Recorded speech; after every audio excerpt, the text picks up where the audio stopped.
નમસ્કાર વિદ્યાર્થી મિત્રો, શિવ એજ્યુકેશનમાં ફરી એકવાર આપનું હાર્દિક સ્વાગત છે। આજના વિડીયોમાં આપણે ગાલા અસાઇનમેન્ટ 2026 ના વિજ્ઞાન વિષયના પ્રશ્નપત્ર 2 ના વિભાગ બી નું સંપૂર્ણ સોલ્યુશન જોઈશું। મિત્રો વિડીયો થોડોક લાંબો થશે, પરંતુ અહીં તમને સંપૂર્ણ પ્રશ્ન જે છે એ સમજ સાથે કરાવવાનો હું પ્રયત્ન કરીશ। આશા રાખું છું તમને વિડીયો ગમશે। તો ચલો વિદ્યાર્થી મિત્રો શરૂઆત કરીએ। શું કીધું છે? પહેલો પ્રશ્ન કીધો છે કે ભાઈ વિઘટન પ્રક્રિયાને સંયોગીકરણ પ્રક્રિયાની વિરુદ્ધ પ્રક્રિયા કહેવામાં આવે છે। આ પ્રક્રિયા માટેના સમીકરણો લખો। હવે તમને બધાને ખબર જ છે કે વિઘટન પ્રક્રિયાની અંદર એક જ પ્રક્રિયકમાંથી એક કરતા વધુ નિપજ મળે છે, જ્યારે સંયોગીકરણમાં એનાથી ઉલટું છે કે ભાઈ એક કરતા વધુ પ્રક્રિયક હોય ને નિપજ માત્ર એક જ મળે છે।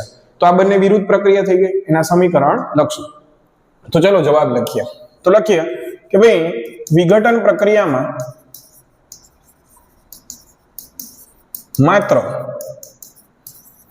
એક જ પ્રક્રિયકમાંથી એકથી વધુ નિપજ મળે છે,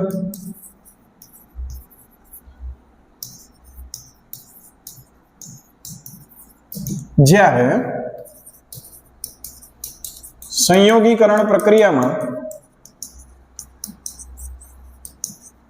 એનાથી ઉલટું શું થાય છે?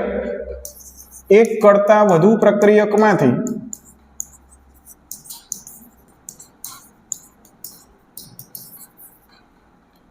એક જ નિપજ મળે છે।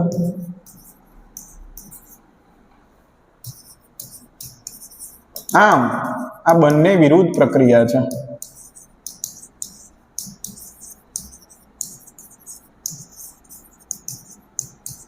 ચાલો હવે એના સમીકરણ પણ જોઈએ। ચલો આપણે પહેલા સંયોગીકરણનું લખી નાખીએ। બરાબર, સિમ્પલ સમીકરણ તમને જે આવડે એ લખવાનું છે। હું લખું છું Mg વત્તા O2 gives MgO। સમીકરણને બેલેન્સ કરી દઈએ તો અહીંયા ઓક્સિજન 2 છે તો 2 Mg જોઈશે, અહીંયા 2 MgO। તો અહીંયા જુઓ સંયોગીકરણમાં જુઓ પ્રક્રિયક કેટલા છે? 2, નિપજ માત્ર કેટલી છે? એક જ છે। હવે વિઘટન પ્રક્રિયાનું એક ઉદાહરણ લખી લઈએ। ચાલો ધારો કે કેલ્શિયમ કાર્બોનેટનું વિઘટન લખીએ છીએ, ચૂનાનો પથ્થર। આને તમે ગરમ કરશો એટલે શું મળશે? CaO વત્તા CO2। ચલો વિદ્યાર્થી મિત્રો, આ પ્રશ્ન તમને સરળ રીતે સમજમાં આવી ગયો હશે। જો અહીંયા પ્રક્રિયક કેટલા છે? 2, નિપજ એક જ છે। જ્યારે આની અંદર શું ઉલટું છે કે ભાઈ પ્રક્રિયક એક છે, નિપજ એક કરતા વધુ છે, માટે એ બંનેને એકબીજાની વિરુદ્ધ પ્રક્રિયા કહીએ છે। નેક્સ્ટ પ્રશ્ન તરફ જઈએ। શું કીધું છે કે આયનીય સંયોજનના 4 સામાન્ય ગુણધર્મો જણાવો। ચલો વાત કરીએ આયનીય સંયોજનની। તો પહેલો ગુણધર્મ જોઈએ તો આયનીય સંયોજનો જે છે એ બરડ હોય છે। આયનીય સંયોજનો કેવા હોય છે? બરડ હોય છે। બીજું, આયનીય સંયોજનો છે એમના ગલન બિંદુ અને ઉત્કલન બિંદુ પ્રમાણમાં ઊંચા હોય છે। આયનીય સંયોજનોના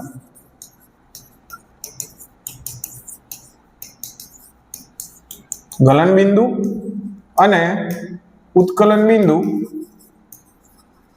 પ્રમાણમાં કેવા હોય છે? ઊંચા હોય છે। ત્યાર પછી ત્રીજો ગુણધર્મ જોઈએ તો આયનીય સંયોજનો ઘન સ્વરૂપમાં વિદ્યુતનું વહન નથી કરતા, પરંતુ જો તો પીગલિત અવસ્થામાં છે તો તે વિદ્યુતનું વહન કરે છે। તો આપણે લખીએ કે આયનીય સંયોજનો પીગલિત અવસ્થામાં વિદ્યુતનું વહન કરે છે।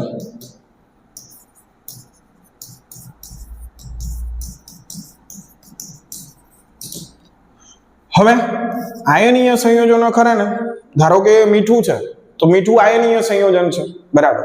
એ કેરોસીન છે, જેટલા પણ કાર્બનિક દ્રવ્યો છે એમ દ્રાવ્ય નથી, પરંતુ મીઠું છે પાણીમાં ઓગળી જાય છે।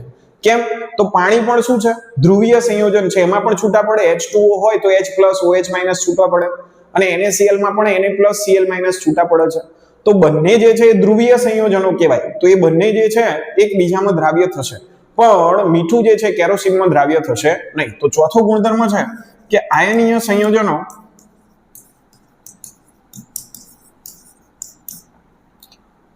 કાર્બનિક દ્રાવણમાં દ્રાવ્ય નથી, પરંતુ ધ્રુવીય દ્રાવણોમાં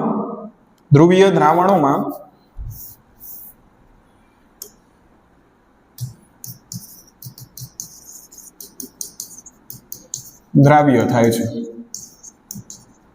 બરાબર। તો આ થઈ ગયા 4 સામાન્ય ગુણધર્મ। પહેલો જો ભૌતિક સ્વભાવ તો કેવા હોય છે, બરડ હોય છે। બીજું શું કીધું કે એમના ગલન બિંદુ ઉત્કલન બિંદુ પ્રમાણમાં કેવા હોય છે, ઊંચા હોય છે। ત્રીજા નંબરમાં કીધું કે પીગળિત અવસ્થામાં વિદ્યુતનું વહન કરી શકે છે, ઘન અવસ્થામાં કરી શકતા નથી। અને છેલ્લે કીધું કે ભાઈ કાર્બનિક દ્રાવકો હોય તો એમાં દ્રાવ્ય થતા નથી, પરંતુ ધ્રુવીય દ્રાવણોમાં તે શું થાય છે, દ્રાવ્ય થાય છે। ત્યાર પછીનો પ્રશ્ન જોઈએ, શું કીધું છે, પોષણના આધારે સજીવોના મુખ્ય 2 પ્રકાર જણાવો। એકદમ સહેલો પ્રશ્ન છે। એક છે સ્વયંપોષી પોષણ,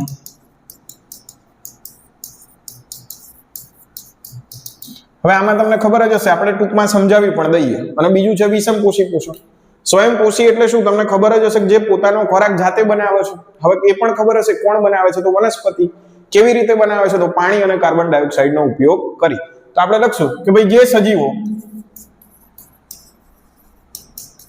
પાણી અને કાર્બન ડાયોક્સાઇડ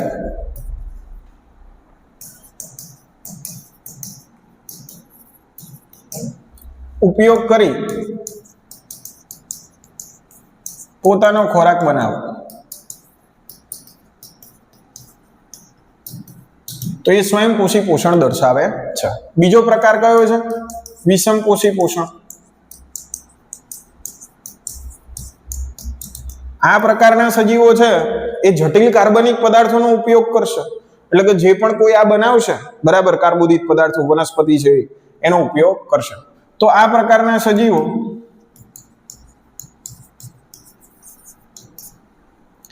ખોરાક માટે બીજા સજીવ પર આધાર રાખી જટિલ કાર્બનિક પદાર્થનો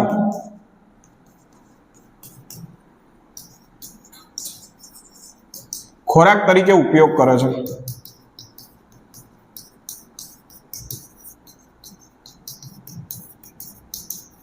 તો આ થઈ ગયું સ્વયંપોષી પોષણ અને વિષમપોષી પોષણ। ત્યાર પછીનો પ્રશ્ન જોઈએ વિદ્યાર્થી મિત્રો, શું કીધું છે કે પાનફૂટીમાં વાનસ્પતિક પ્રજનનની આકૃતિ, અહીં મેં તમને આકૃતિ દોરીને જ આપી છે। આ પાનફૂટી છે, બરાબર, જેના પર્ણની જે ખાંચ છે, આ જે તમને ખાંચ દેખાય છે, બરાબર, એમાં શું થાય છે, કલિકા સર્જન પામે છે, બરાબર। અને એ કલિકા જ્યારે જમીન પર પડે છે ત્યારે નવા છોડ તરીકે વિકાસ પામે છે। કદાચ પૂછાય કે પાનફૂટીમાં કયા પ્રકારનું પ્રજનન જોવા મળે છે, તો તમારે લખવાનું કલિકા સર્જન। શું આવશે, કલિકા સર્જન। ચલો ત્યાર પછીનો પ્રશ્ન જોઈએ વિદ્યાર્થી મિત્રો, શું કીધું છે કે જો સ્ત્રીમાં અંડકોષ ફલિત ન થાય તો શું થાય। તો હવે આનો સિમ્પલ જવાબ છે કે જો સ્ત્રીમાં અંડકોષ ફલિત થતો નથી તો જે ગર્ભાશયની દીવાલ કે જે ગર્ભ સ્થાપન માટે રુધિરથી પુરવઠાયુક્ત બની હતી એ તૂટી પડે છે, અને આ જે રુધિર જે છે એ યોનિ માર્ગ મારફતે શરીરની બહાર નીકળી જાય છે। ચલો વિદ્યાર્થી મિત્રો આપણે એનો જવાબ લખીએ કે જો સ્ત્રીમાં અંડકોષ ફલિત થતો નથી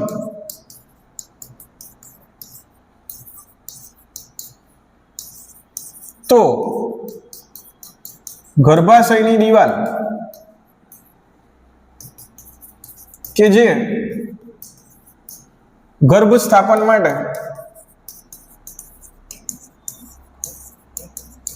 રુધિરથી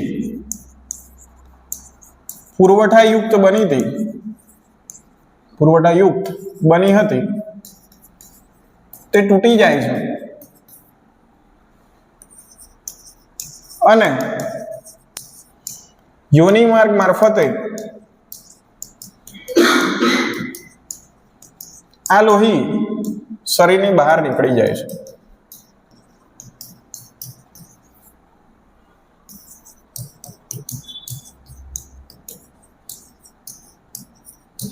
આ 2 માર્ક્સનો પ્રશ્ન છે, આટલું લખો ઇનફ છે। જો મોટામાં પ્રશ્ન પૂછાય છે તો તમારે આખું માસિક ચક્ર વિશે સંપૂર્ણપણે સમજાવવું પડે। ત્યાર પછીનો પ્રશ્ન જોઈએ વિદ્યાર્થી મિત્રો, શું કીધું છે આપણે કે મોતિયો શું છે, એને કેવી રીતે દૂર કરી શકાય। તમે સાંભળ્યું હશે કે તમારા ઘરમાં કોઈ વૃદ્ધ વ્યક્તિ છે તો એને મોતિયો થયો છે, એવું સાંભળ્યું હશે। આંખની એક પ્રકારની બીમારી છે। હવે એમાં શું થાય તો ભાઈ મોટી ઉંમરના વ્યક્તિના જે આંખનો લેન્સ છે એના પર દુધિયા અથવા વાદળછાયા રંગનું આવરણ આવી જાય છે, જેના કારણે વ્યક્તિને સંપૂર્ણ અથવા તો થોડા પ્રમાણમાં દેખાવાનું બંધ થઈ જાય છે, જે ઘટનાને શું કહીએ છીએ? મોતિયું. હવે ઇંગ્લિશમાં પૂછાય કે મોતિયાનું, તો કેટરેક્ટ કરીને પૂછાય છે, અને એને દૂર કેવી રીતે કરી શકાય? તો સર્જરી દ્વારા એને દૂર કરી શકાય છે. તો હવે જવાબ લખીએ કે મોતિયો શું છે. તો ભાઈ મોટી ઉંમરના વ્યક્તિમાં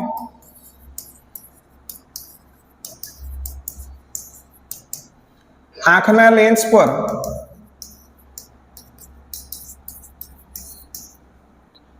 દૂધિયા રંગનું વાદળછાયું પડ આવી જાય છે, વાદળછાયું પડ આવી જાય છે, જેના કારણે વ્યક્તિને અંશતઃ અથવા સંપૂર્ણપણે દેખાવાનું બંધ થાય છે.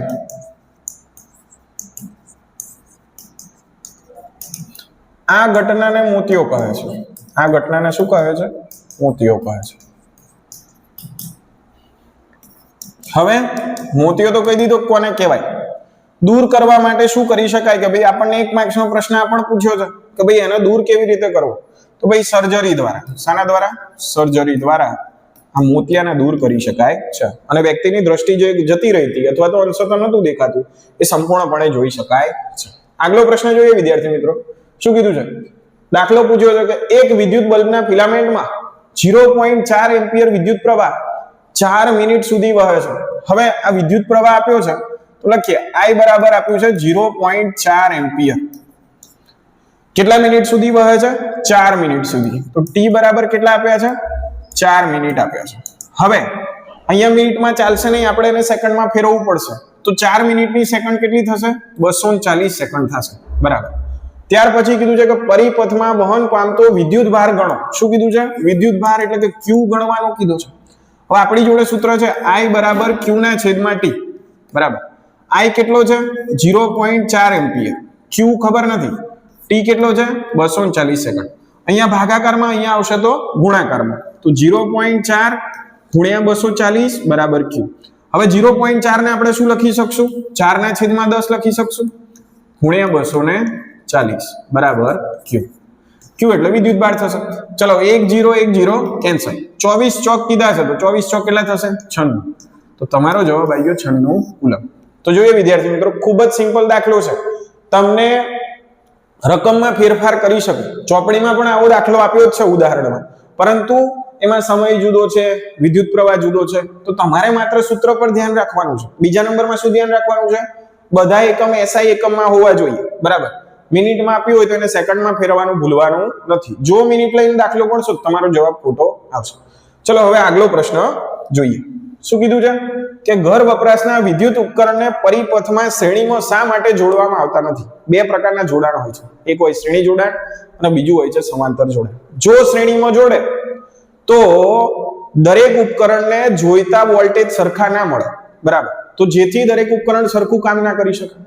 બીજું, શ્રેણી જોડાણમાં એક ઉપકરણ કામ કરતું બંધ થઈ જાય તો પરિપથ ખુલ્લો થઈ જાય, બીજા ઉપકરણ કામ કરી શકશે નહીં. ત્રીજું, દરેક ઉપકરણને સ્વતંત્ર રીતે ચાલુ કે બંધ કરી શકાશે નહીં. અહીંયા હું તમને એક સામાન્ય આકૃતિ દ્વારા શ્રેણી જોડાણ સમજાવું છું.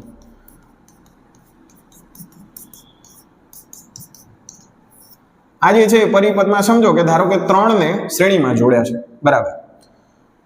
આ પહેલો અવરોધ છે R1, આ બીજો છે R2, ત્રીજો છે R3. અવરોધ એટલે શું? કોઈ પણ ઉપકરણ હોય. સમજો કે અહીંયા AC જોડ્યું છે, અહીંયા ટીવી જોડ્યું છે, અહીંયા ફ્રીજ જોડ્યું છે. સમજો કે આપણું AC બગડી ગયું છે, તો વિદ્યુત પ્રવાહ જે છે અહીંથી આગળ જઈ શકવાનો નથી. તો આ બે ભલે ચાલુ હોય કામ કરી શકશે નહીં. તો પહેલી મર્યાદા થાય. બીજું, સમજો કે 220 વોલ્ટ ઘરમાં આવે છે. બરાબર. હવે AC જ વધારે પડતા વોલ્ટ લઈ લેશે તો આ બંને જે ઉપકરણ છે એને વોલ્ટેજ મળશે નહીં, તો એ કામ કરી શકશે. ત્રીજું, સ્વિચ એક જ હશે. બરાબર છે. તમે અહીંયા પરિપથમાં આપણે કળ મૂકીશું અહીંયા, તો એક કળ ચાલુ થશે એટલે બધાને ચાલુ થવું પડશે. બરાબર. આને આપણે બંધ રાખવું હોય તો રાખી શકશું નહીં. આ બે ચાલુ કરવા છે તો એને ઓપરેટ કરી શકીશું નહીં. તો આ શ્રેણી જોડાણની ગેરમર્યાદા છે. લખીએ કે ભાઈ શ્રેણી જોડાણમાં પરિપથમાં રહેલા એક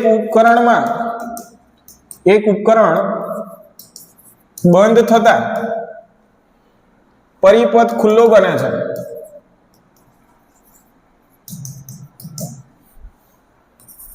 બને છે.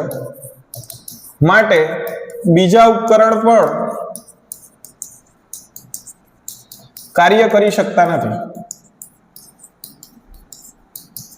એક બંધ થઈ જાય તો બીજાને પણ કામ લઈ શકતા નથી. બીજું કે શ્રેણી જોડાણમાં દરેક ઉપકરણને સ્વતંત્ર રીતે ચાલુ કે બંધ કરી શકાતા નથી.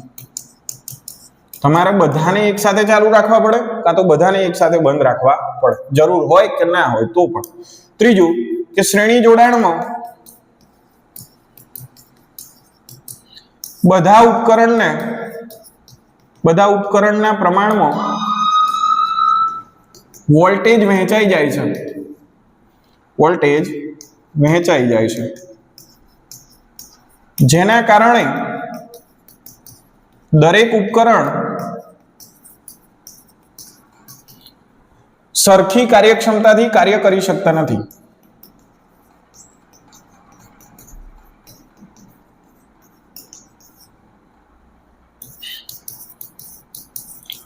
માટે આપણે ઘરના ઉપકરણો છે એને શ્રેણીમાં જોડવા જોઈએ નહીં. તો અહીંયા તમને સમજાઈ ગયું છે. મેં ચિત્ર દ્વારા પણ સમજાવવાનો પ્રયત્ન કર્યો અને ત્યાર પછી પ્રશ્નનો જવાબ કેવી રીતે લખવાનો છે એ પણ સમજાય.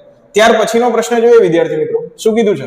કારણ આપો આપણા ઘરમાં બે જુદા જુદા પ્રવાહ રેટિંગ વાળા પાવર સપ્લાયનો ઉપયોગ કરીએ છીએ. કે આપણા ઘરમાં જે પણ કોઈ વાયરિંગ કરેલું છે તેમાં બે જુદા જુદા પ્રકારના હશે. જોઈ લઈએ શા માટે. તો ભાઈ અમુક ઉપકરણો જે છે એ 5 એમ્પિયર વિદ્યુત પ્રવાહ પર કાર્ય કરતા હોય, જરૂરિયાત ધરાવે છે. જ્યારે અમુક ઉપકરણ 15 એમ્પિયર વિદ્યુત પ્રવાહની જરૂરિયાત ધરાવે છે.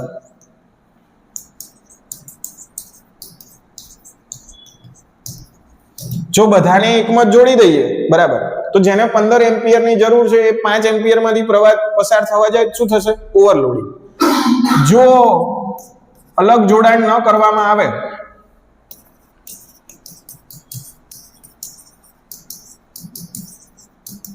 તો ઓવરલોડિંગ અને શોર્ટ સર્કિટ જેવી સમસ્યા થઈ શકે.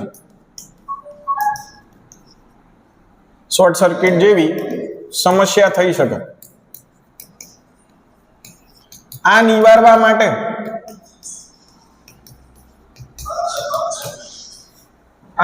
માટે પરિપથમાં બધા ઉપકરણને અલગ અલગ પાવર રેટિંગ સાથે જોડવામાં આવે છે.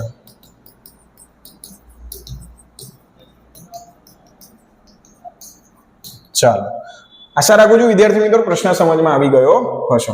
ત્યાર પછીનો પ્રશ્ન જોઈએ કે આહાર શૃંખલામાં ઉત્પાદકોથી તૃતીય ઉપભોગી સુધી પહોંચતા પ્રાપ્ત ઉર્જાનું પ્રમાણ ઘટતું જાય છે, કારણ આપી સમજાવો. હવે જોઈએ તો અહીંયા 3 મુખ્ય કારણ છે કે ભાઈ વનસ્પતિ જે છે તે ઉત્પાદક સ્તરે આવે. વનસ્પતિ દ્વારા પ્રાપ્ત સૂર્ય ઉર્જાના માત્ર 1% ઉર્જાનું શોષણ કરવામાં આવે છે. શોષણ કરી ખોરાક બનાવવામાં આવે છે.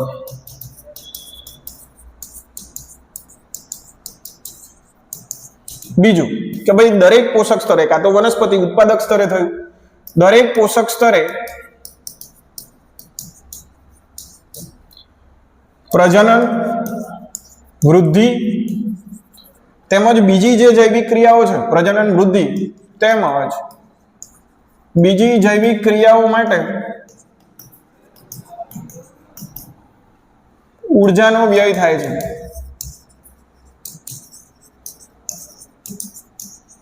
તેમજ દરેક પોષક સ્તરથી આગલા પોષક સ્તરે પ્રાપ્ત ઉર્જાના માત્ર 10% ઉર્જાનું વહન થાય છે. તો હવે વિચાર કરો કે માત્ર 1% શોષણ કરે છે, તેમજ દરેક પોષક સ્તરે શું થાય? પ્રજનન થાય, વૃદ્ધિ, બીજી બધી જૈવિક ક્રિયાઓ થાય, એમાં પણ ઉર્જાનો વ્યય થાય. અને બીજું અગત્યનું કે ભાઈ આહાર શૃંખલા જે છે 3 કે 4 ચરણની હોય, તો દરેક પોષક સ્તરે જે ઉર્જા મળી હોય એમાંથી 10% આગળ જાય છે અને 10% માંથી આમાં વપરાય છે. માટે કહી શકીએ કે ભાઈ ઉત્પાદકથી તૃતીય ઉપભોગી સુધી પહોંચતા પ્રાપ્ત ઉર્જાનું પ્રમાણ ક્રમશઃ કેવું થતું જાય છે? ઘટતું જાય છે. ત્યાર પછીનો પ્રશ્ન જોઈએ વિદ્યાર્થી મિત્રો, શું કીધું છે કે તફાવત આપો જૈવ વિઘટનીય કચરો અને જૈવ અવિઘટનીય કચરો. એકદમ સહેલો પ્રશ્ન છે, બરાબર. તો ભાઈ જે કચરાનું જૈવિક ક્રિયા દ્વારા વિઘટન થઈ શકે, જે કચરાનું કોના દ્વારા? જૈવિક ક્રિયા દ્વારા વિઘટન થઈ શકે, એને શું કહેવાય? જૈવ વિઘટનીય કચરો. અને આમાં શું આવશે? તો ભાઈ જે કચરાનું જૈવિક ક્રિયા દ્વારા વિઘટન થઈ શકતું નથી, વિઘટન થઈ શકતું નથી, જેને શું કહેવાય? જૈવ અવિઘટનીય કચરો કહેવાય. જૈવ વિઘટનીય કચરામાં કયો કયો આવશે? તો જોઈએ, શાકભાજીની છાલ, બરાબર, મૃતદેહ છે વગેરે, બરાબર. તમને 2 માર્ક્સમાં પૂછાય, 2 જ મુદ્દા લખવાના થાય છે, બરાબર. આમાં શું આવશે? પ્લાસ્ટિક, બરાબર, કાચ, આ બધા શું છે? જૈવ અવિઘટનીય કચરો છે કે જેનું વિઘટન થઈ શકતું નથી. વર્ષો પછી જોવા જાવ તો પ્લાસ્ટિક એ જ સ્વરૂપમાં જોવા મળશે. ત્યાર પછીનો પ્રશ્ન જોઈએ, શું કીધું છે આપણને કે વનસ્પતિમાં ઉત્સર્જન સમજાવો. વનસ્પતિની અંદર જે ઉત્સર્જન એટલે શું? આપણે મનુષ્યની વાત કરીએ ઉત્સર્જનમાં, તો જે નકામો પદાર્થ બહાર કાઢે છે એ ઘટના લખવાની છે. આ પ્રશ્ન 3 માર્ક્સમાં પણ પૂછાઈ શકે. આપણે 2 માર્ક્સ પ્રમાણે જવાબ લખશું, 4 મુદ્દામાં જવાબ લખશું. બધાને ખબર છે કે વનસ્પતિ પ્રકાશ સંશ્લેષણની ક્રિયા દરમિયાન ઓક્સિજન વાયુ જે છે એનું ઓક્સિજન વાયુ વાતાવરણમાં મુક્ત કરે છે, બરાબર. તો પહેલું આપણે ઉત્સર્જન જોયું કે શાનું ઉત્સર્જન કરે છે? ઓક્સિજનનું કરે છે. બીજું, વનસ્પતિ પર્ણરંધ્રો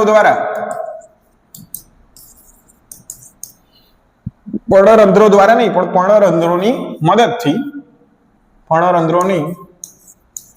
મદદથી બાષ્પોત્સર્જનની ક્રિયા વડે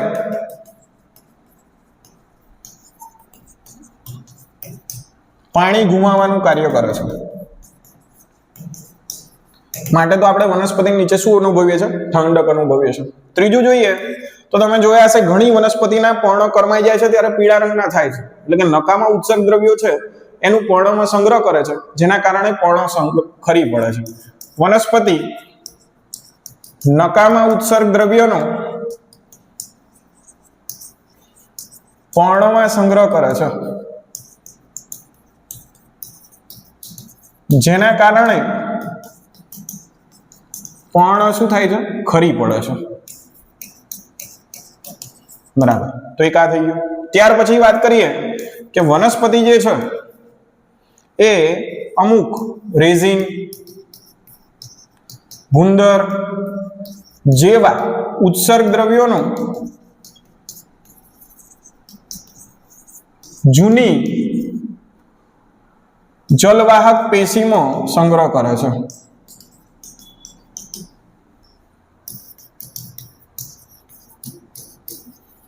તો આપણે 2 માર્ક્સમાં 4 મુદ્દા લખવાના. પહેલું એકદમ સહેલું છે કે ભાઈ પ્રકાશ સંશ્લેષણની ક્રિયા દરમિયાન ઓક્સિજન મુક્ત કરે છે. બીજું કે ભાઈ પર્ણરંધ્રની મદદથી બાષ્પોત્સર્જનની ક્રિયા દ્વારા વાતાવરણમાં શું કરે છે? પાણી મુક્ત કરે છે. તેમજ ઉત્સર્ગ દ્રવ્યોનો પર્ણમાં સંગ્રહ કરે, જેના કારણે પર્ણ સંગ્રહ ખરી પડે છે. તમે જોવો છો ઘણી બધી વનસ્પતિઓ જેમાં રેઝિન છે, લાળ છે, ગુંદર છે જેવા ઉત્સર્ગ દ્રવ્યો મળતા હોય એ જૂની જલવાહક પેશીમાં સંગ્રહ કરે છે. છેલ્લો પ્રશ્ન જોઈએ વિદ્યાર્થી મિત્રો. શું કીધું છે? ઇલેક્ટ્રોમેગ્નેટની વ્યાખ્યા આપો. ઇલેક્ટ્રોમેગ્નેટ શું છે અને એના ઉપયોગો જણાવો. ચલો વ્યાખ્યા લખીએ. તો વ્યાખ્યા છે કે નરમ લોખંડના ગર્ભ પર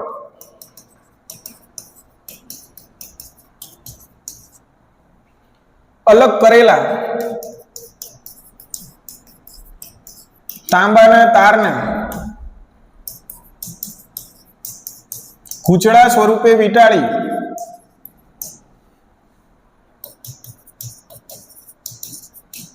તેના દ્વારા જે ચુંબક બનાવવામાં આવો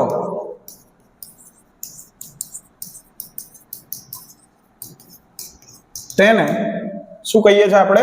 ઇલેક્ટ્રોમેગ્નેટ કહીએ છીએ.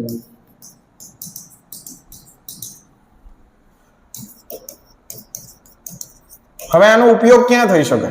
બરાબર, આ તો આપણે એની વ્યાખ્યા જોઈ કે ભાઈ અલગ લોખંડનો ટુકડો હોય ને એના પર જે તાંબાનો તાર છે એને હેલિકલ એટલે કે સર્પિલા આકાર વીંટાળવામાં આવે અને જો એમાંથી વિદ્યુત પ્રવાહ પસાર કરવામાં આવે તો એ ચુંબક તરીકે વર્તે, જેને ઇલેક્ટ્રોમેગ્નેટ કહીએ છીએ. એનો ઉપયોગ ક્યાં થઈ શકે? તો ભાઈ એક થઈ શકે વિદ્યુત પંખામાં, વિદ્યુત મોટરમાં થઈ શકે. બરાબર.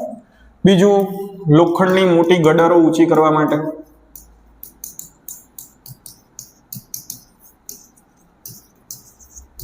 ત્યાર પછી બીજો ક્યાં ઉપયોગ થઈ શકે? તો ભાઈ શરીરમાં પડેલા ઘામાંથી લોખંડને દૂર કરવા માટે થઈ શકે.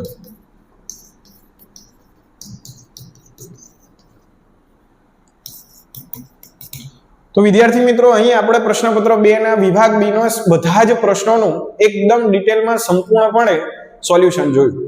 આની પીડીએફ પણ તમને નીચે ડિસ્ક્રિપ્શનમાં મળી જશે.